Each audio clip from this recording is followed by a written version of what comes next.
Hi, everybody. This is Robbie Straczynski for PokerUpdate.com. We're here at the PokerStars Caribbean Adventure. I'm here with Barry Greenstein. How you doing, Barry? I'm doing fine. Good to meet you. Very good. Likewise, sir. Thank you very much for your time.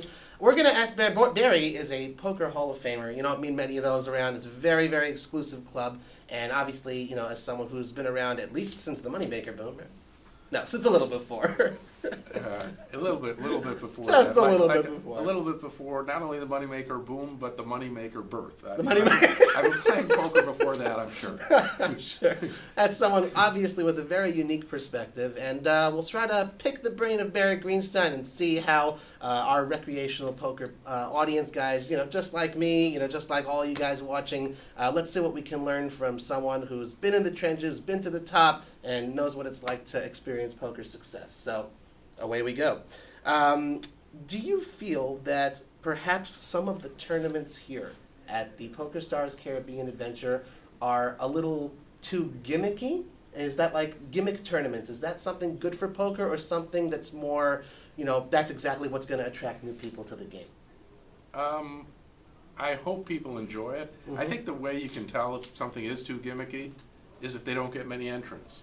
You know, it's just simply, you know, the buyers really determine the market. So if you see, like we had some, you know, Neil, I'm not sure if Neil Johnson's the one who put together this one, but he does the stuff in Europe a lot. Tournament director, right? Tournament director, yeah, for PokerStars.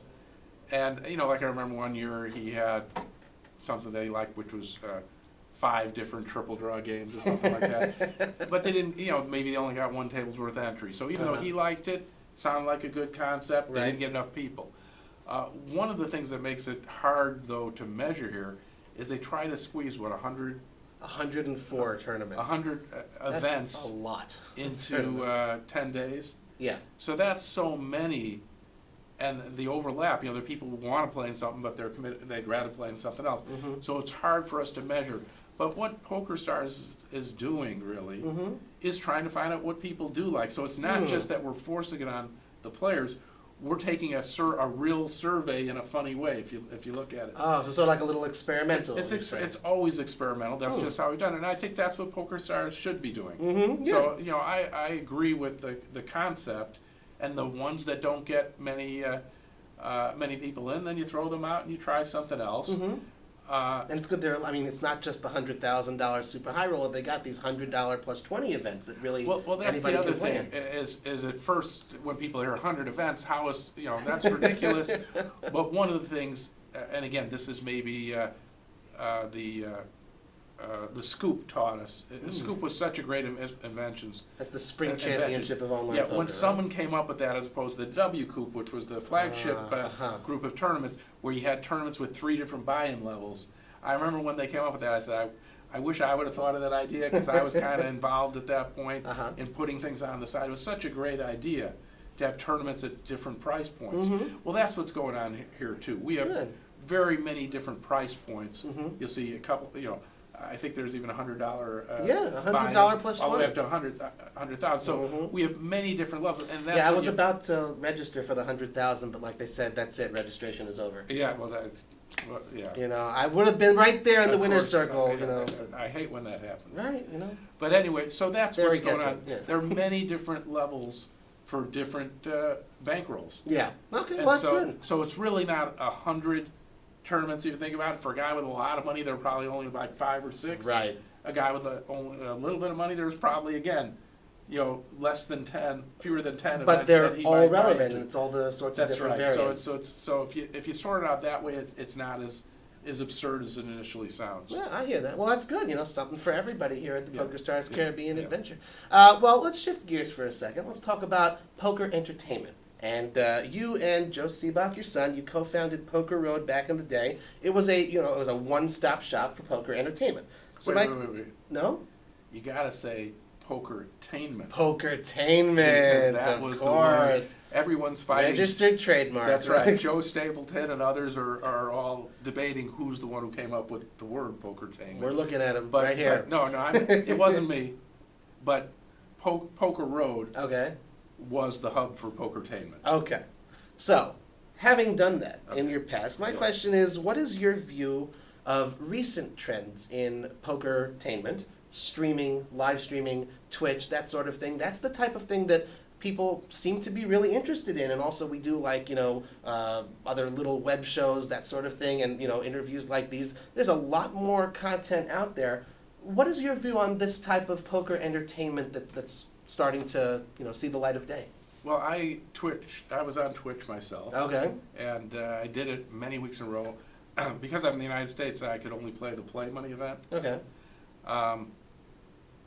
So I play what they call the Sunday Billion. Sunday Billion. Is it right is not the lottery that they're doing right now. Right. Yeah, that's the other Sunday Billion. Yeah, exactly.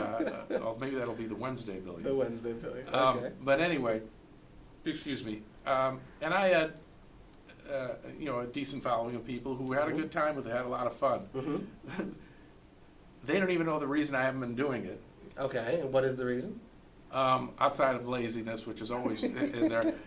Because once, I think I stopped maybe after the World Series of Poker or sometime after that, there was football on Sundays. And I didn't want to be doing the thing on Twitch and also like looking at my TV and stuff like that. Right. And since I enjoy watching football. Right.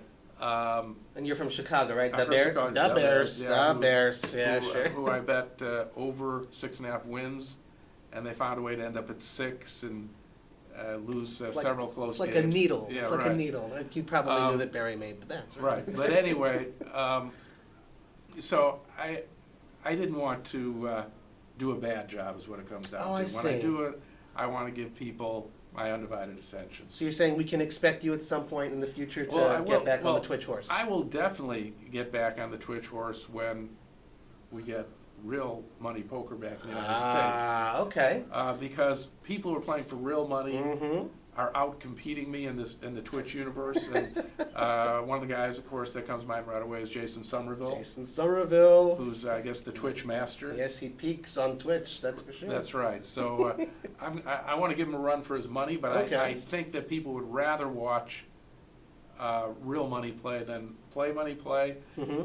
And when I Twitch my play money tournament, the question I get asked the most is, what the heck are you doing playing for play money? So I get that question in the stream like over and over and over when they don't realize I'm in the United States. Right. And of course, that's what I do. I even have a guy, and I'm sorry, I anointed him like my spokesman. Okay. Where for the questions that they always ask, that being the main one, he would answer for me. Aha, I see. So I would have to keep answering. Power of Greenstein attorney there. That's right. Okay, very good. Well, I mean, you must have seen the questions because that was actually one of my next questions. Was PokerStars has received a license to operate in New Jersey, right? So I imagine over the coming year or so, perhaps whenever PokerStars is ready, they will enter the U.S. market for real money gaming and stuff. Do you see yourself, taking a part in promoting that, or perhaps to quote Jason Somerville, maybe twitching from a dirty basement somewhere? Yeah, no, I definitely, I feel like I've been on hold. I don't know if you follow American sports, but there was a lockout in the NBA years ago. Yeah, where sure, the players of didn't get course. paid. Well, basically in the United States, we've had a lockout. Okay. I'm fortunate that PokerStars is still paying me some money Okay. during the lockout, and it was an understanding that when we came back in, then I would be in the middle of the American scene again. I'm, one of the few American pros that we have on Team Pro. And it was even at the point that I was getting ready to move to New Jersey when we had the last... That's quite the sacrifice. Yeah, we had the last I'm debacle. just kidding. We love New Jersey. That's Sorry. right. Okay. We had the last debacle where PokerStars was going to buy a casino, and then because you had to have a brick and mortar place. I was at that time planning to move out to New Jersey, and then that whole thing fell through. Okay. Now we have again a thing with New Jersey where we haven't started up yet, but Okay. we've been approved. But I don't. It's not associated with a poker room. If there was a live part of it, then there's a chance I would go out there and be a part of it. Well, in the meantime, you're obviously continuing to do a tremendous job promoting the game and doing interviews like these. So. Well, not so much. Okay. Because in that case, this is a rare Barry Greenstein interview. That's right. I do some interviews and I wear a patch. I don't travel that much to tournaments anymore. Okay. But we keep thinking, the big market in the United States, the big domino really, is California. As California goes. California is the most populous state. That's why I'm from there. That's right. I decided to call myself from California because of that. So I'm hoping I can still live in California and that we get it in California. Mm-hmm. And I play at the Commerce, and the Commerce... Biggest casino in the world, biggest poker room in the world. Exactly, biggest poker room in the world. I love the Commerce. And the other thing is, the Commerce is in partners with PokerStars. Ah. Okay. So there are partners, and I'm kind of a liaison between the two. Mm-hmm. And so it's a natural that I would be involved. And so we keep thinking it's going to get here. It will. The question you have to use your one time. That's right. I thought it would get here before my hair was this gray, and I was wrong. Now I'm just hoping that I still have hair when it gets here. But if and when it does, and if I can wheel myself up to a poker table, I'll be involved. Okay, very cool. Well, I do have to ask you one last question, and then we'll go off script for one last question after that. You're in the Poker Hall of Fame. You know your accolades. Everyone out there knows your accolades, what you've accomplished, the bracelets, the money, the championships. As a legend of the game, what sort of goals do you still have as a player to accomplish at the felt? I'm sure there are people out there who've, gotten similar things. I've gotten as far as I think I could go. What else are your ambitions? What are you looking forward to? Well, I think for any poker player, the main event of the World Series, winning it used to be the thing. Mm-hmm. Now, making the final table, I think, is as much as you could hope for. November 9th, Barry Greenstein. Not only that, I've had so many in the main event. In the early years that I played, I had some good runs. The fields weren't as deep. I came in 22nd my first time, and then 45th. Okay. The year Moneymaker won, I was the chip leader after the first day. Played badly. But nobody else can say that, though. There was That's only right. one chip leader. That's right. Year. Okay. And since then, I've really performed poorly. Hmm. And part of it is bad play, and part of it is I have flopped set under set, or had kings against queens, where I had the bigger pair all in, and the guy spiked his thing. So more times than I deserve.